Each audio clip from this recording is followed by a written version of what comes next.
No, no va a ser tan extensa como fue con neurotransmisores, porque el neurotransmisor sí es más o menos, sí es más largo. Compartir, compartir.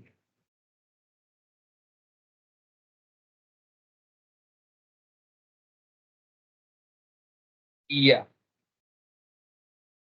A ver.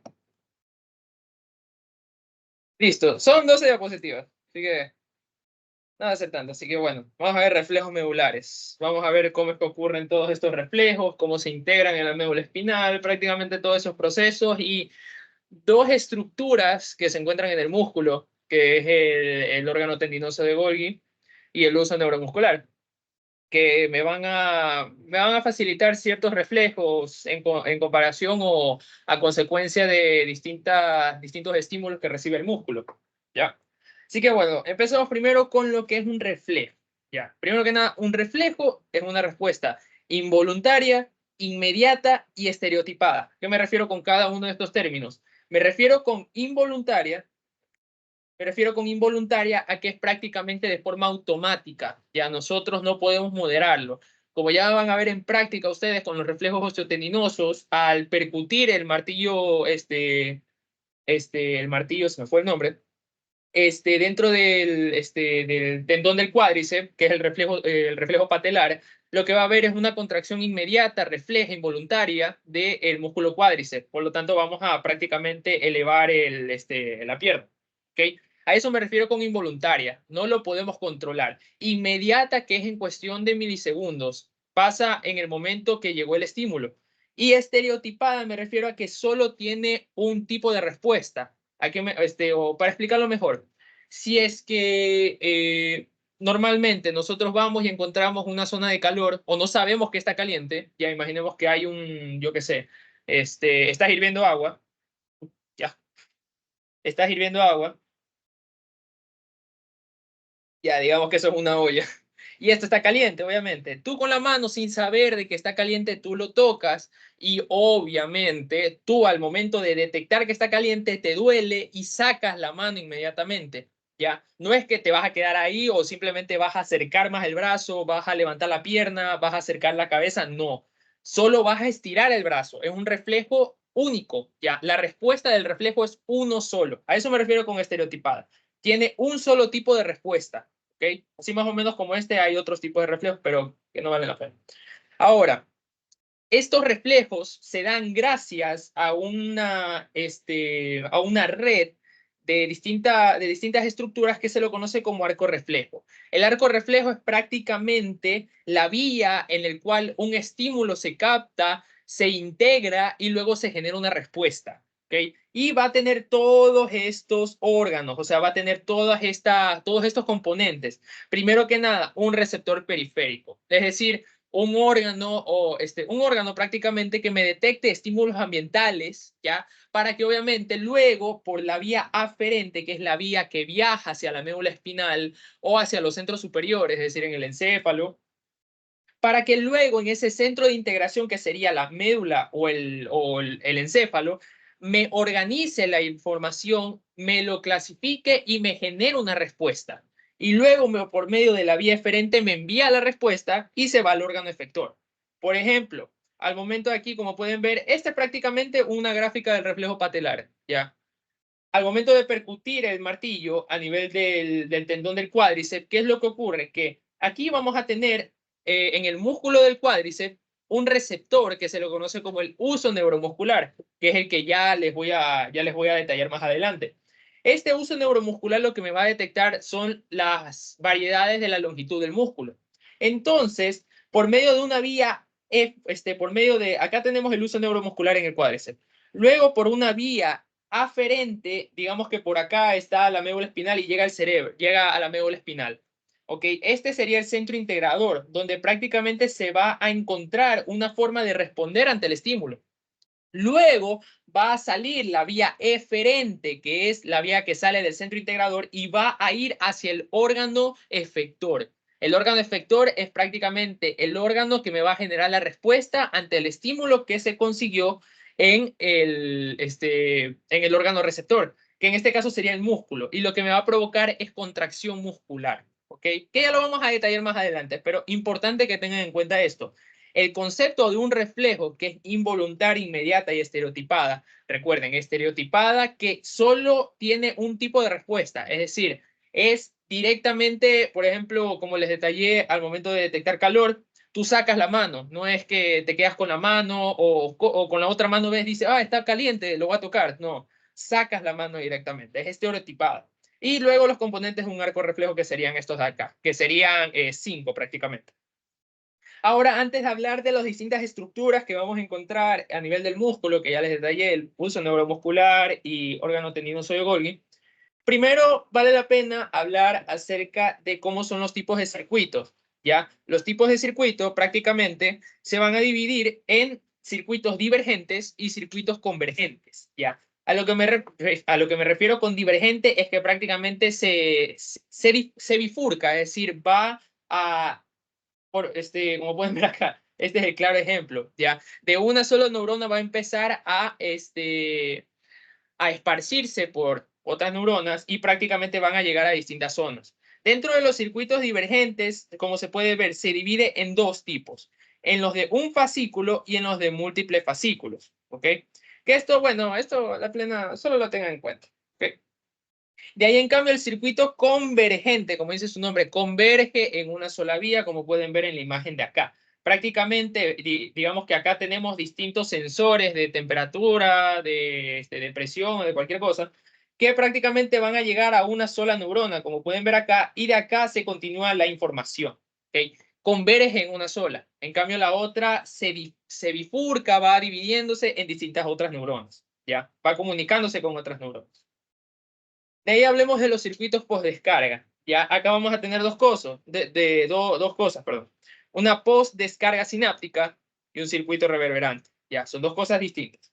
A lo que me refiero con post-descarga sináptica es que el neurotransmisor que se libera por la terminal sináptica, en este caso, va a actuar va a actuar por mucho más tiempo para seguir generando una respuesta.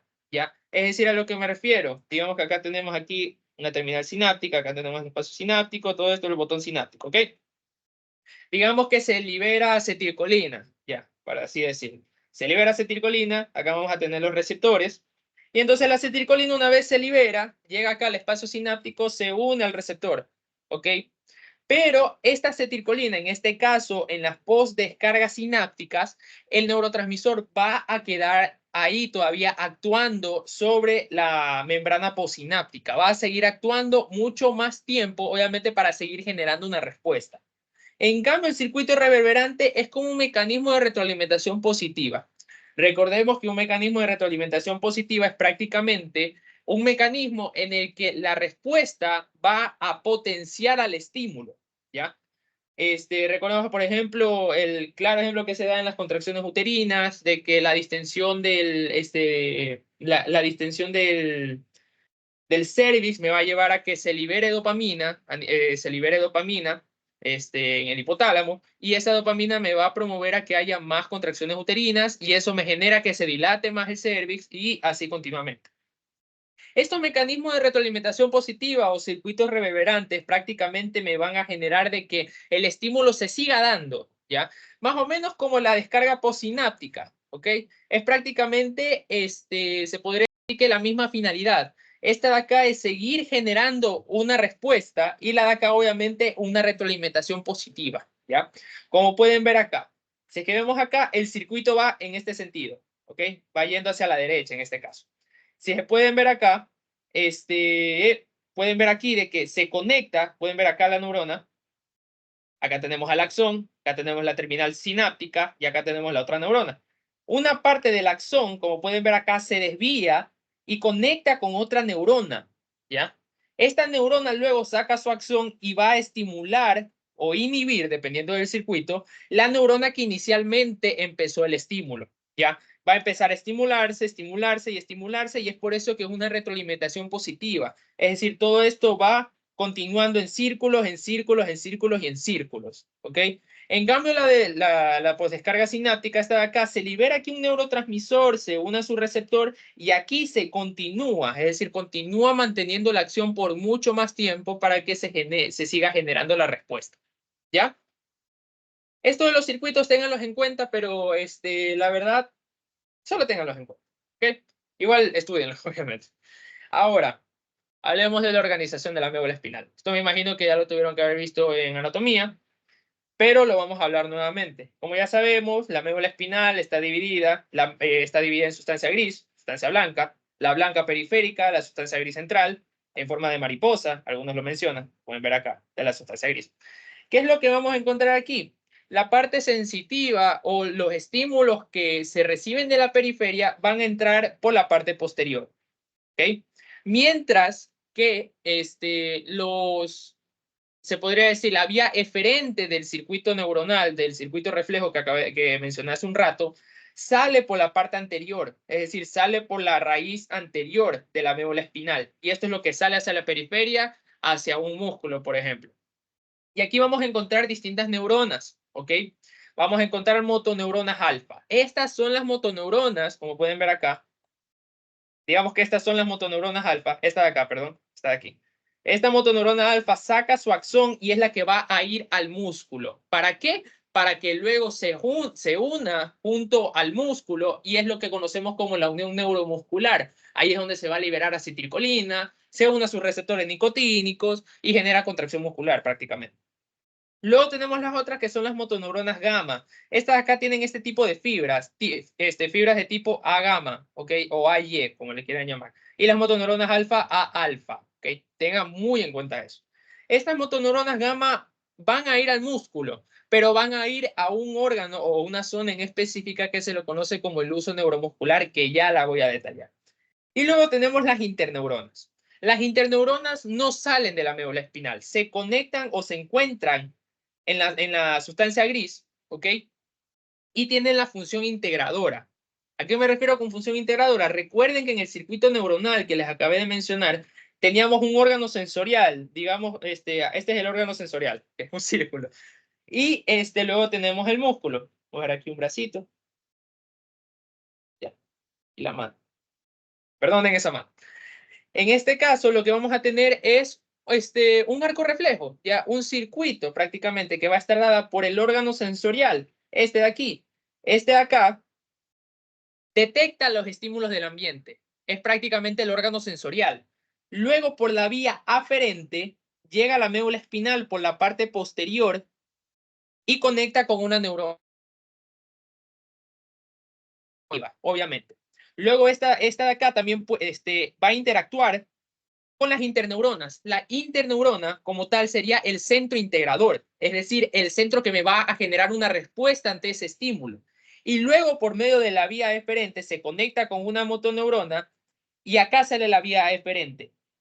Sale hacia el órgano efector y me genera contracción muscular. Y este de acá sería el órgano efector. Y esos son los 5 componentes de un arco reflejo.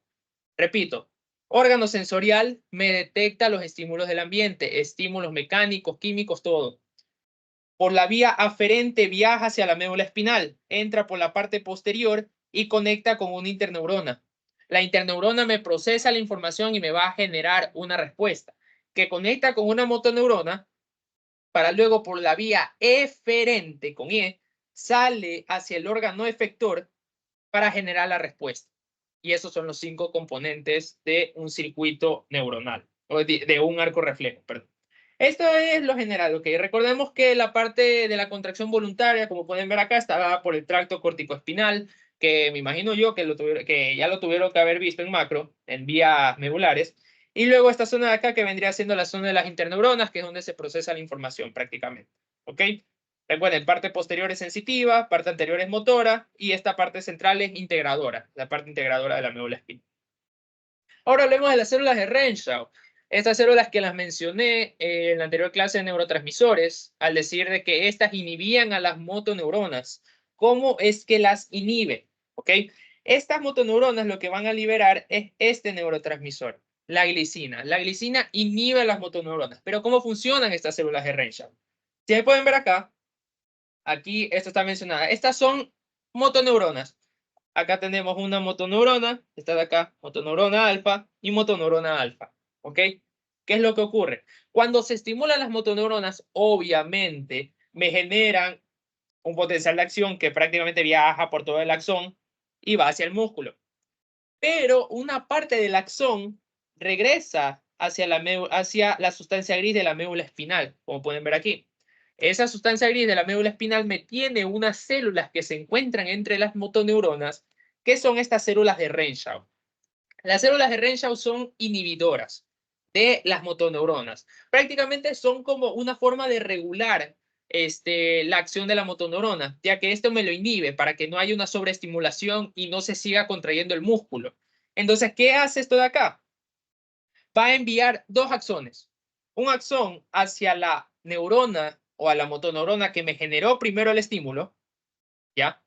Y luego otro que me va a ir a otra motoneurona, ¿ya? Que sería esta de acá. O bueno, conecta con otra célula y luego va hacia la motoneurona. ¿Ok? Este de acá prácticamente lo podemos denominar como dos tipos de inhibición. Inhibición lateral e inhibición recurrente. La inhibición recurrente es esta de acá. La que me inhibe, que lo voy a escribir por si acaso, la inhibición recurrente, voy a escribirlo acá, inhibe a la motoneurona que envió inicialmente el estímulo. Inicialmente el estímulo. ¿Ok? Y en cambio la inhibición lateral va a inhibir a una motoneurona, pero que no envió el estímulo inicial. ¿Ya? La inhibición recurrente sería esta de acá. Recordemos que esta motoneurona me envió la señal. Entonces me envió la señal y una parte del axón regresa y me estimula la célula de Renshaw.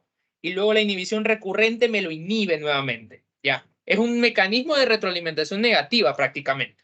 Y luego la otra, que es la inhibición lateral, me va a inhibir a una motoneurona que no me generó el estímulo inicial. Eso lo vemos por un lado. Si es que lo veríamos desde la otra motoneurona, es decir, de esta de acá, podríamos decir que esta que sale y acaba el axón, y acá está la célula de Renshaw, me inhibe prácticamente, esta sería la inhibición recurrente, porque me inhibe la motoneurona que inició el estímulo. En cambio, si es que me inhibe la de acá, es una inhibición lateral, porque me está inhibiendo a una motoneurona que no participó inicialmente en la generación del estímulo. ¿Ok? Esas son las células de Renshaw. Ahora sí hablemos de los órganos que les mencioné al principio. Uso neuromuscular y órgano tendinoso de Golgi.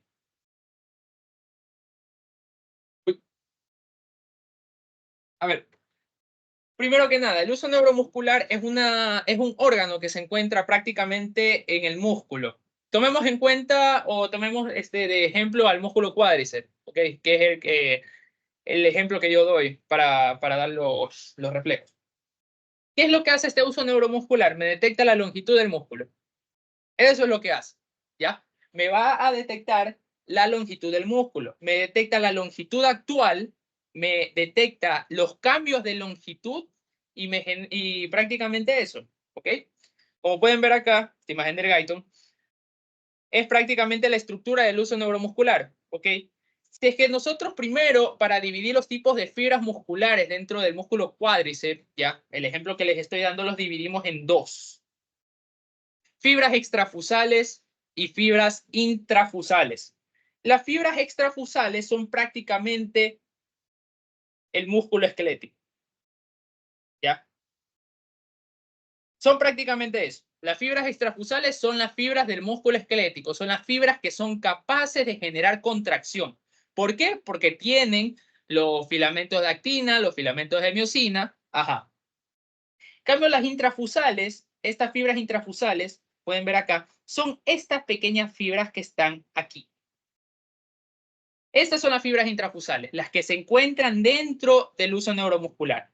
Estas de acá, como pueden ver acá, esto de acá afuera serían las fibras extrafusales. Esto de acá es el músculo esquelético normal, el que me genera contracción. ¿Okay? Y estas fibras de acá adentro, las intrafusales. ¿Okay? Las que nos vamos a enfocar en este momento son las intrafusales, porque ya las extrafusales ya sabemos cómo generan contracción, que están compuestos de actina y miosina, y todo ese complejo proceso de la contracción muscular. ¿Ok?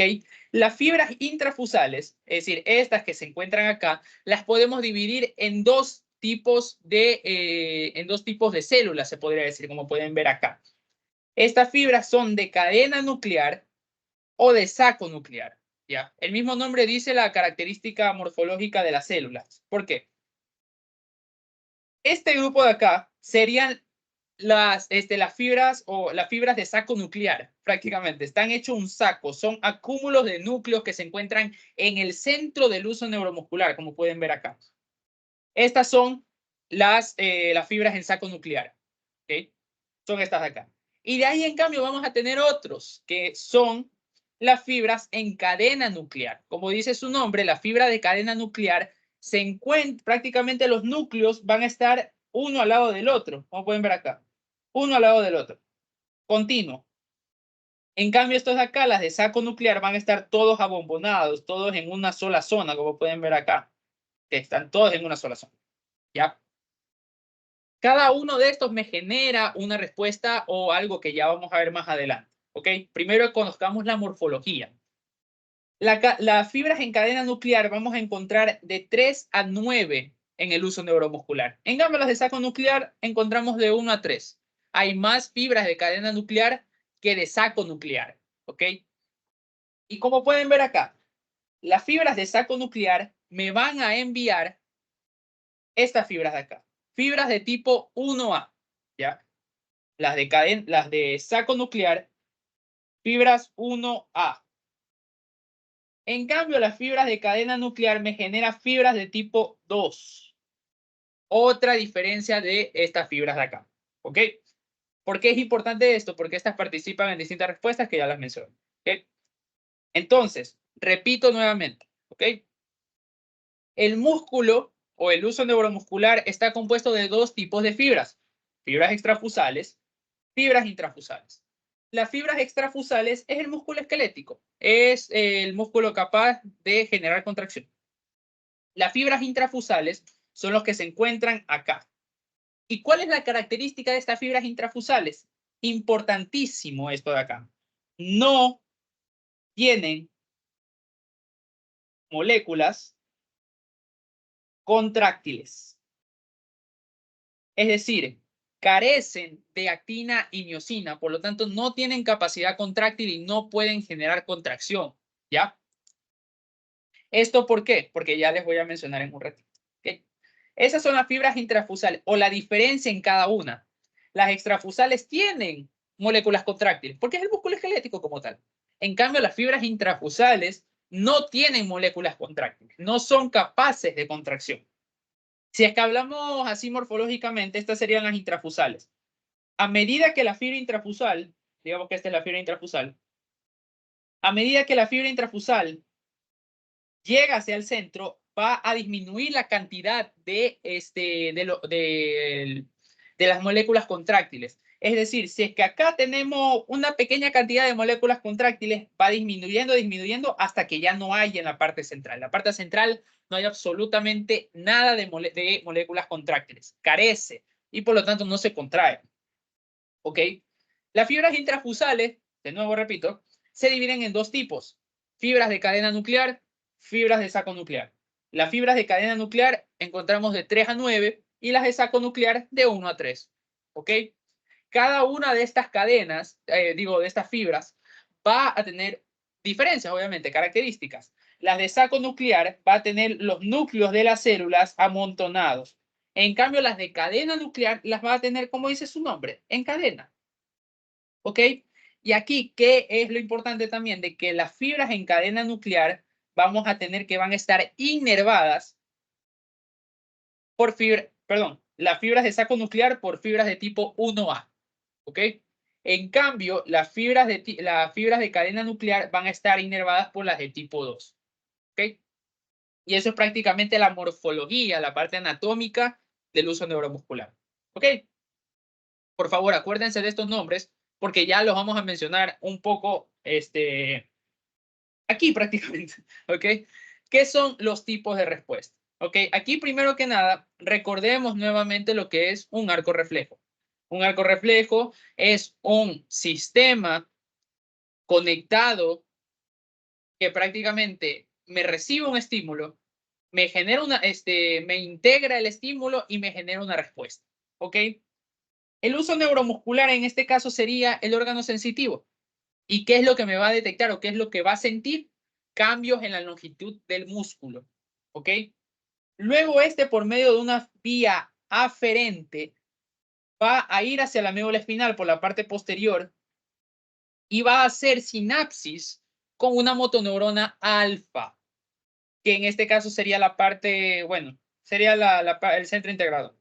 Y luego por medio de la vía eferente va hacia el músculo como tal, y me genera contracción. ¿Ya? Y ese sería el órgano efector. Ese es el arco reflejo que les mencioné hace un rato. ¿Okay?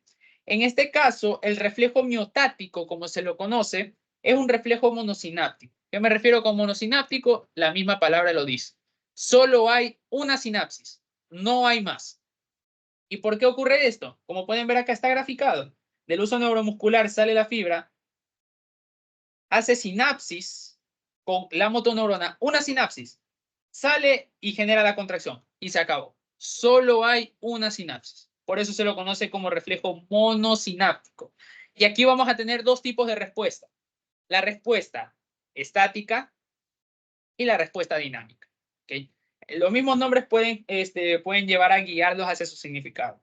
La respuesta estática es prácticamente un tipo de respuesta que se da cuando el músculo se encuentra en una longitud estática. Es decir, cuando el músculo está en una longitud determinada.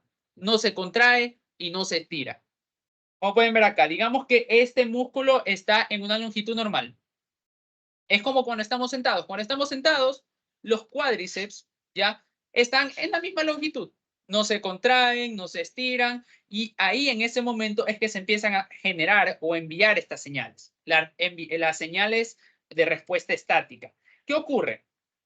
Esta respuesta estática prácticamente es para informarle a la médula espinal que el músculo está en cierto grado de contracción. Por ejemplo, en este caso, nosotros sentados, le está diciendo a la médula espinal o le está informando prácticamente de que no hay contracción, no está ni tan estirado, la longitud está normal. Entonces, cheto, no hay ningún problema. ¿Y cómo es que se envía esto de acá? Bueno, esto lo voy a explicar acá. La respuesta estática, cuando el músculo se encuentra en una longitud determinada, ¿ya? Me lo va a generar las fibras de cadena nuclear, ¿ya? Recordemos que aquí, les voy a graficar nuevamente esto, acá tenemos las fibras de saco nuclear. Recordemos que eran las fibras que tenía los núcleos amontonados. Y luego teníamos las fibras en cadena nuclear, que se encuentran hacia los lados, los núcleos en cadena prácticamente. ¿Ok?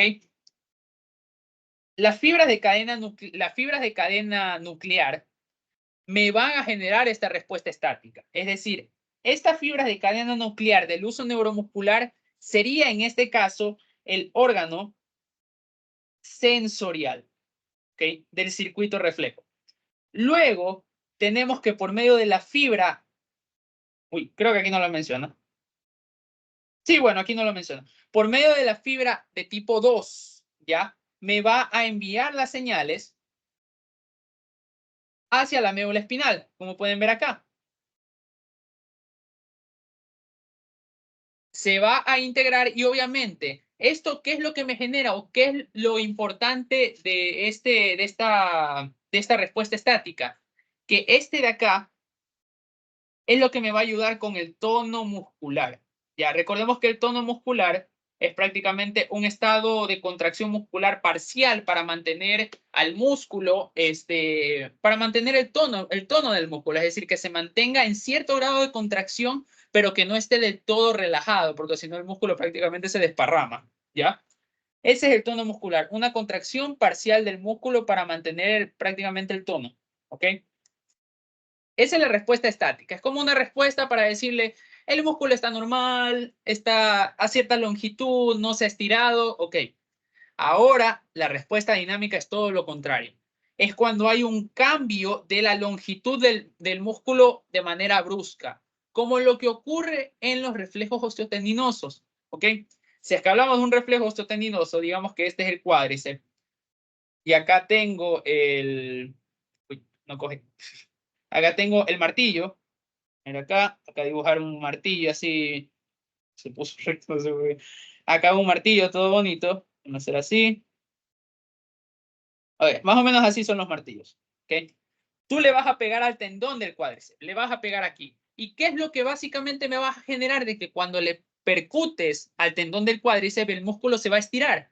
Se estira bruscamente. Y eso me lo va a detectar el uso neuromuscular. Específicamente, las fibras en saco nuclear, que estaban inervadas por las fibras de tipo 1A.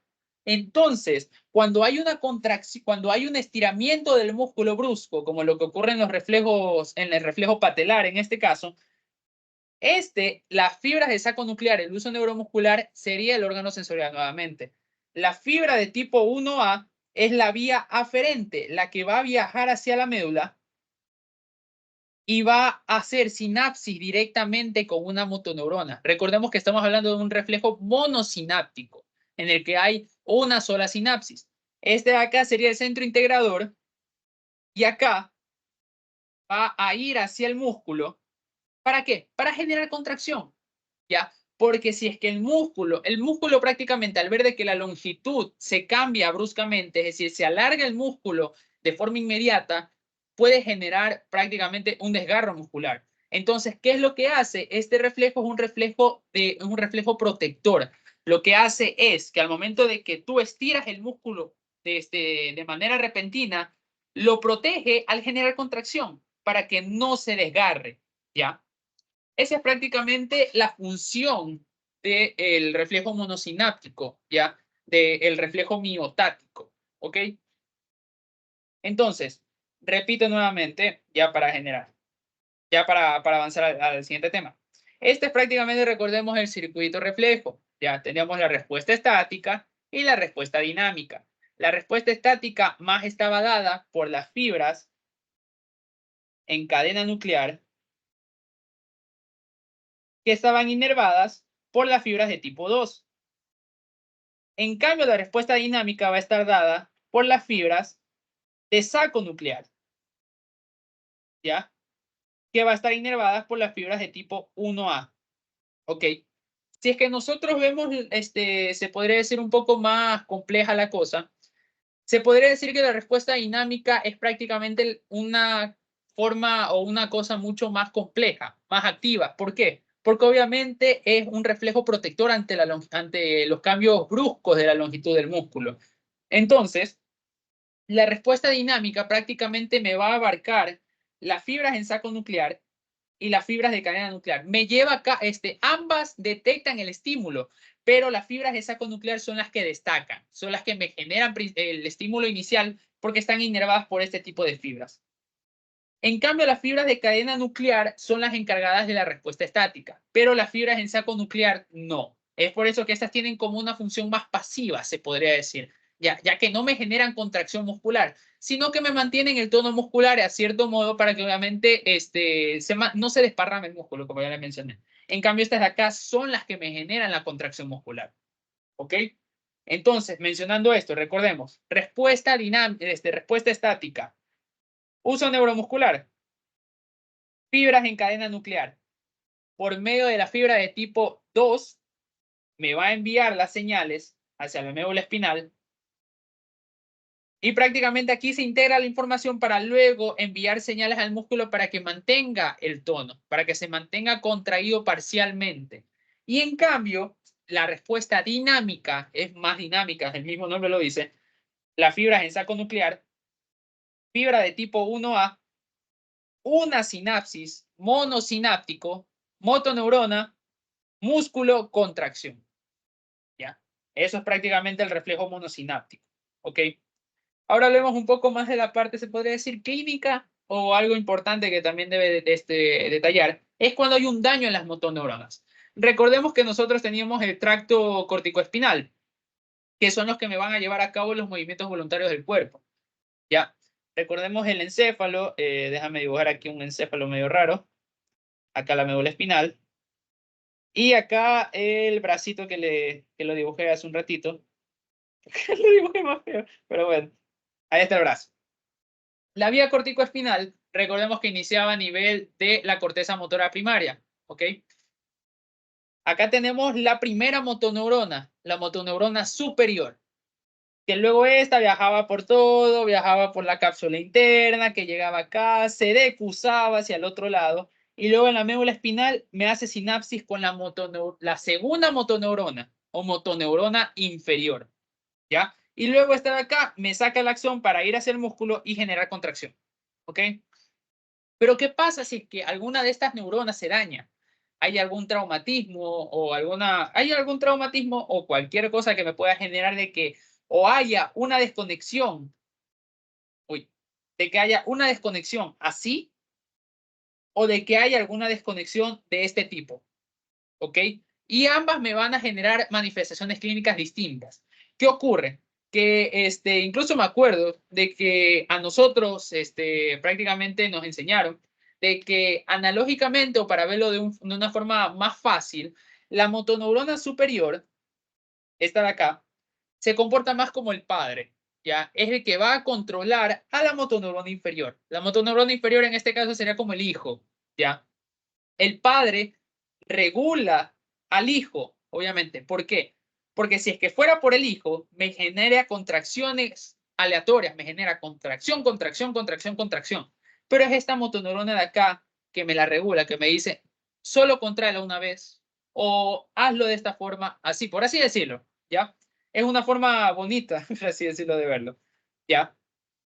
¿Qué es lo que ocurre? Si es que se corta o hay algún daño que me separe motoneurona superior de motoneurona inferior, se podría decir que esta motoneurona de acá, la que está en la médula, va a estar desatada, es decir, va a hacer lo que se le da la gana prácticamente. ¿Y esto qué me va a generar? Esto de acá. Me va a generar hipertonía, hiperreflexia, parálisis espástica y Babinski positivo. La hipertonía, ¿por qué se da? Porque como esta fibra se encuentra sola sin ningún control, entonces el músculo va a estar hipertónico, va a aumentar el tono muscular. La hiperreflexia, ¿por qué? Porque como hablamos acá, si es que yo le genero el reflejo osteotendinoso, que le percuto el tendón del cuádriceps, se estira el músculo y va hacia la médula de acá, me genera la sinapsis aquí y regresa el músculo. Pero ¿qué pasa? De que la motoneurona superior prácticamente lo que me hace es regular a esta neurona de acá. De acá obviamente sale la otra llega al axón de la otra motoneurona y digamos que la controla. Pero como no hay la conexión, se dañó esta cosa, no hay, entonces este de acá va a enviar señales mucho más fuertes. Y es por eso que esta de acá, la hiperreflexia, se lo conoce como clonus también, en el que tú prácticamente le pegas al tendón del cuádriceps y la respuesta o la contracción va a ser brusca, va a ser muy fuerte, ¿ya? Y eso es índice o indicativo de que hay un daño de motoneurona superior. La parálisis espástica, que esto prácticamente, ¿qué ocurre? De que el músculo, obviamente va a haber parálisis, ¿ya? Pero al principio la parálisis va a ser de esta forma espástica por esto y por esto. Es decir, los músculos van a estar hiperrefléxicos, van a reaccionar muy fuerte ante estímulos y van a estar hipertónicos. Pero luego el músculo va a llegar, obviamente, a ser flácido a largo plazo. Y el Babinski positivo es un reflejo que es fisiológico en los neonatos, es decir, en los bebés, pero es patológico en los adultos. El Babinski positivo es prácticamente de que si es que tenemos acá la planta del pie, voy a dibujar un pie, perdón si es que está feo, un pie, 2, 3, 4 y el dedo gordo. Este pie. Ok. ¿Qué ocurre? Que el Babinski prácticamente es que con una pluma o con algún objeto prácticamente se le va a rozar por medio de esta parte. Se le va a rozar acá, en la piel de esta zona, se le roza. Se puede ser el martillo, puede ser una pluma, cualquier cosa. ¿Y qué me va a generar? De que los dedos de los pies van a extenderse, va a haber una extensión de los pies. Esto es Babinski positivo. Normalmente, fisiológicamente en un adulto, si es que se hace esto de acá, estos dedos se deben prácticamente flexionar, es decir, hacia adelante. Pero en el caso de que sea patológico, los dedos van a extenderse y se van a ir hacia atrás. ¿Ya? Esto ocurre en daño de motoneurona superior. Luego, si es que se daña la motoneurona inferior, es decir, si es que acá tenemos al padre y todo eso, todo perfecto, pero de la nada se corta esto, entonces el músculo deja de conseguir señales, no le llega nada, está desconectado, ¿ya? A diferencia de la otra que estaba conectado por la motoneurona inferior. Aquí no hay nada, no hay conexión. El músculo está solo prácticamente. Y acá va a haber todo lo contrario. Hipotonía, hiporreflexia y parálisis flácida. ¿Okay? La parálisis flácida, el mismo nombre lo dice, prácticamente el músculo va a estar flácido. En cambio, la parálisis espástica, el músculo está con el tono muscular aumentado, ¿ok? Está hipertónico, se podría decirlo. Está con hipertonía e hiperreflexia. ¿Okay? Esas son las dos diferentes, los dos diferentes tipos de daño de motoneurona. ¿Ok? Ahora hablemos de esto, el órgano de Golgi. Este es otro órgano que se encuentra en el, no se encuentra en el músculo, mejor dicho, se encuentra en los tendones, ya, se encuentra en esa zona de ahí. ¿Qué es lo que ocurre con este órgano de Golgi? A diferencia del uso neuromuscular, ¿qué es lo que me generaba como respuesta? Contracción muscular. Pero este órgano de Golgi, ¿qué me va a generar? Me va a generar inhibición, me inhibe la contracción muscular. Por lo tanto, Golgi, el órgano de Golgi, no confundir con el aparato de Golgi, por favor, si en el caso de que salga ahí, le pregunte algo, no digan órgano de Golgi, por favor, ¿ya? No digan, no digan aparato de Golgi, ¿ok? Digan órgano tendinoso de Golgi, con nombre y apellido. ¿Esto qué me va a generar? Relajación muscular. Relajación muscular. Son prácticamente lo contrario. ¿Y esto por qué? Porque ambos detectan estímulos diferentes. ¿Qué es lo que me detectaba el uso neuromuscular? La longitud del músculo. Si es que la longitud aumenta del músculo, entonces me genera contracción, como reflejo prácticamente, como respuesta protectora. En cambio, el Golgi me va a detectar la tensión del músculo. ¿Ok? Un ejemplo claro de esto es que digamos que tenemos aquí a una personita, ya, no sé dibujar personas, así que una de palitos, que le dicen, sostén una caja, ¿ok? Pero obviamente las manos o la caja, obviamente las manos las tienes estiradas hacia el frente y te dejan una caja aquí.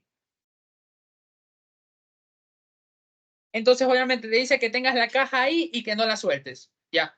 Va a llegar un punto en el que obviamente te vas a cansar, ¿ok? ¿Por qué? Porque los músculos la tensión del músculo va a ser tanta que me puede generar a largo plazo un desgarro muscular.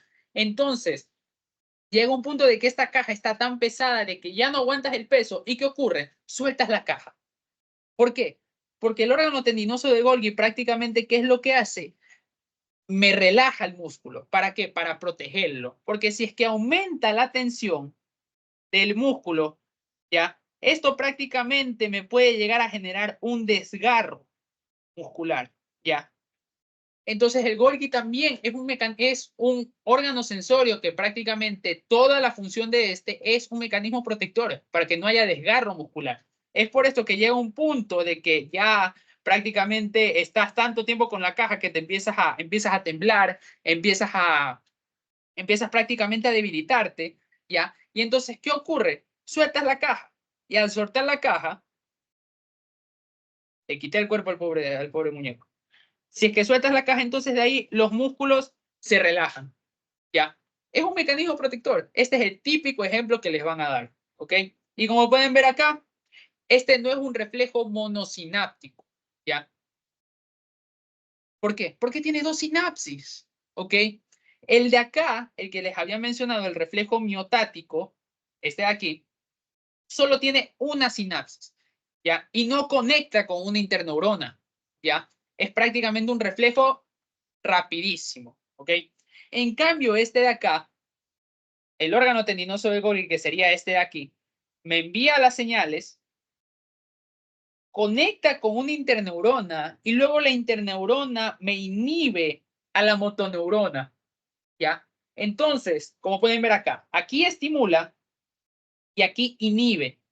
Al inhibirlo, entonces la motoneurona que va hacia el músculo, que está acá, está aquí, prácticamente no va a funcionar porque obviamente me lo acabas de inhibir, entonces el músculo se relaja, ¿ya? Es prácticamente todo lo contrario al uso neuromuscular, es lo contrario. Si es que el otro me generaba contracción muscular, este de acá me genera relajación muscular, ¿ok? Y pueden ver acá que este de acá tiene 2 sinapsis. En cambio, el otro tenía una sola sinapsis. Y este de acá es una interneurona inhibidora. ¿Ya? Me inhibe a la motoneurona para que deje de haber contracción muscular. ¿Ya? Y eso es el órgano de Golgi. Recuerden, díganlo con nombre y apellido. Órgano tendinoso de Golgi. ¿Ok? No digan aparato de Golgi, le repito. Y ahora, para acabar, hablemos de unos reflejos. ¿Ok?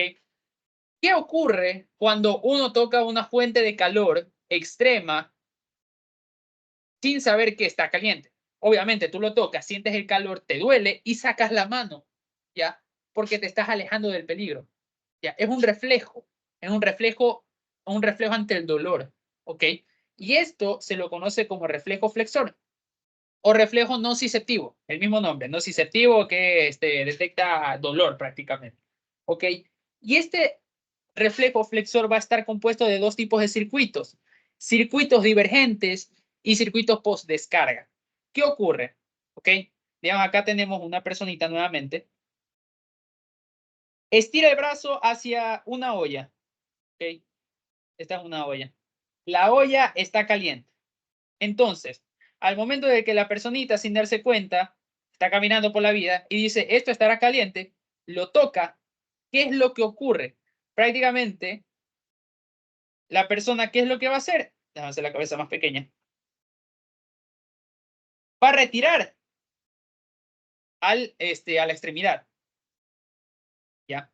Me retira a la extremidad, obviamente porque está caliente, ¿ya? Y al retirarlo a la extremidad, obviamente, en el caso de que estás tocando con la mano derecha, ¿ya? Tocas con la mano derecha la fuente de calor, sientes dolor, sacas la mano y ¿qué es lo que ocurre? De reflejo, obviamente, tú retrocedes, ¿ok? No es que te quedas en ese mismo momento o sigues tocando, mira, está caliente, está hirviendo, me estoy quemando, no. Retiras la mano y retiras el cuerpo, ¿ya? Pero ¿por qué ocurre eso? ¿Ya? Ocurre prácticamente por todo esto de aquí, por estas 3 cosas. ¿Qué ocurre en el reflejo flexor? ¿Ya? Tenemos acá, tenemos la mano. Recordemos que en la piel tenemos unos pequeños corpúsculos, que se me acabó de ir el nombre ahora, pero que son corpúsculos detectores de la temperatura. Era Kraus y el Kraus es de frío y el otro no me recuerdo el nombre, pero era para detectar calor. ¿Ok? ¿Qué es lo que ocurre? Que prácticamente estos receptores de calor son el órgano sensitivo. El órgano sensitivo luego envía una vía, ya, envía una vía que va a ir hacia la médula espinal. Me va a hacer sinapsis con una neurona sensitiva, que luego, ¿qué es lo que ocurre? Va a haber un circuito divergente, que es el que les mencioné al principio. Es decir, la respuesta prácticamente se va a ampliar a otras neuronas, como pueden ver acá. De esta de aquí, llega acá y llega acá. Y llega acá también y llega acá. Y llega acá y acá y acá y acá y acá y acá y acá y a todo eso. ¿Okay? Se prácticamente se amplía ya para estimular a otras zonas. ¿Por qué? Porque miren, tú cuando vas a retirar la mano, tienes que estimular a los músculos flexores, que en este caso, si es que hablando de la mano, estamos hablando del músculo bíceps, ya, el bíceps que se encuentra acá. Cuando tú tocas, obviamente, por eso se llama reflejo flexor, está flexionando el brazo para quitarlo, ¿ok? Pero ¿qué ocurre? Obviamente, si es que tú vas a flexionar el brazo, los músculos extensores, que en este caso sería el tríceps, que se encuentra acá, tienen que inhibirse, porque obviamente el bíceps y el tríceps, si es que se encuentran al mismo tiempo, no va a generar nada. ¿Por qué? Porque ambos son antagonistas. Uno flexiona y otro extiende, ¿ya? Es por eso que aquí prácticamente, ¿qué es lo que se hace? Cuando llega el estímulo acá a la médula espinal, pueden ver acá, hace sinapsis, ¿y qué ocurre? Se estimula, bueno, la de acá, se estimula a la motoneurona que va a ir hacia los músculos flexores. En este caso sería el bíceps, para flexionar el brazo. Y en cambio se va a inhibir a las motoneuronas que van a estimular a los músculos extensores para que haya flexión del brazo, ¿ya? Y se flexiona el brazo, obviamente, para retirarlo de la zona y que no se genere dolor, ¿ok? Esta es prácticamente, se podría decir, bueno, esa sería prácticamente la inhibición recíproca. La inhibición recíproca es prácticamente un tipo de inhibición que se da hacia los músculos antagonistas de los músculos que se quiere inicialmente generar una contracción. Si es que yo quiero flexionar el brazo, obviamente los músculos extensores tienen que inhibirse. Y si es que yo quiero extender el brazo, obviamente los músculos flexores tienen que inhibirse. ¿Ok? Prácticamente lo contrario. O sea, mientras uno se estimula, el otro se inhibe. ¿Ok? Y esa es la inhibición recíproca. Y esta tiene inervación recíproca. Es decir, la inhibición recíproca es prácticamente el mecanismo general. Es decir, es lo que genera. Me inhibe al mismo tiempo que... me inhibe al músculo antagonista al mismo tiempo que se estimula al músculo agonista. Y en cambio la inervación recíproca es la parte, se podría decir la parte nerviosa, es decir, la inhibición recíproca es el término y la inervación recíproca es todo este circuito que acá viene, llega hasta acá, me inhibe este de acá, me lo inhibe y en cambio aquí me lo estimula. ¿Ok? Esa es la inervación recíproca. La inhibición recíproca es el proceso. La inervación recíproca es el circuito neuronal. ¿Ok? Y ahora para terminar, hablemos de esto de acá. El reflejo extensor cruzado. ¿Qué ocurre? Seguimos con el mismo ejemplo de acá. Acabas de tocar algo caliente, sacas la mano por medio del reflejo flexor, flexionas a los músculos, estimulas a los músculos flexores e inhibes a los extensores, ¿ya? Pero como yo les había mencionado al principio, tú cuando estás tocando eso, cuando tocas lo caliente, ¿ya? Te duele, sacas el brazo y a su vez mueves todo el cuerpo. Mueves el cuerpo hacia la derecha prácticamente para alejarte del peligro. También se mueve la pierna porque te estás alejando del sitio que me generó el dolor. ¿Ok? Esto es prácticamente un reflejo extensor cruzado, ¿ya? ¿Ok? En el que prácticamente, como pueden ver acá, al momento en el que prácticamente ocurre el reflejo flexor, que es el que me lanza, prácticamente me saca el brazo de ahí, el reflejo extensor cruzado, como pueden ver acá, llega aquí y se va hacia el otro lado de la médula. ¿Y por qué se va al otro lado de la médula? Porque me va a estimular a los músculos del otro lado del cuerpo. ¿Ok? ¿Qué es lo que ocurre acá? Como pueden ver acá, aquí lo que se va a hacer es estimular la parte extensora y se me va a inhibir la parte flexora. Es decir, es lo contrario. Si es que en el reflejo flexor me estimulaba la parte flexora, es decir, la que me genera la flexión del brazo, y me inhibe la extensión, en el reflejo extensor cruzado me va a inhibir la flexión, pero del brazo contrario, del brazo contralateral, y me estimula la extensión del otro brazo. ¿Ok? Eso es prácticamente el reflejo extensor cruzado. Ya, es decir, mientras un brazo lo flexiono, el otro brazo prácticamente lo estiro. ¿Ok? Para alejarme del sitio. ¿Ya? Eso es el reflejo extensor cruzado. ¿Ok? Y bueno, eso prácticamente sería todo lo de hoy. ¿Tienen alguna duda, alguna pregunta, algo que no quedó claro de los reflejos, circuitos neuronales? ¿Todo perfecto? Bueno, me imagino que no. Así que bueno, eso sería todo. Hablamos de reflejos, órganos de Golgi, los daños a la motoneurona, uso neuromuscular, tipos de respuesta a células de Renshaw, circuitos, reflejos, ok. Eso sería todo por la clase de hoy, la verdad. 1 hora duró prácticamente. Y bueno, eso sería todo por hoy, así que déjenme parar de grabar. Detener. A ver, detener grabación.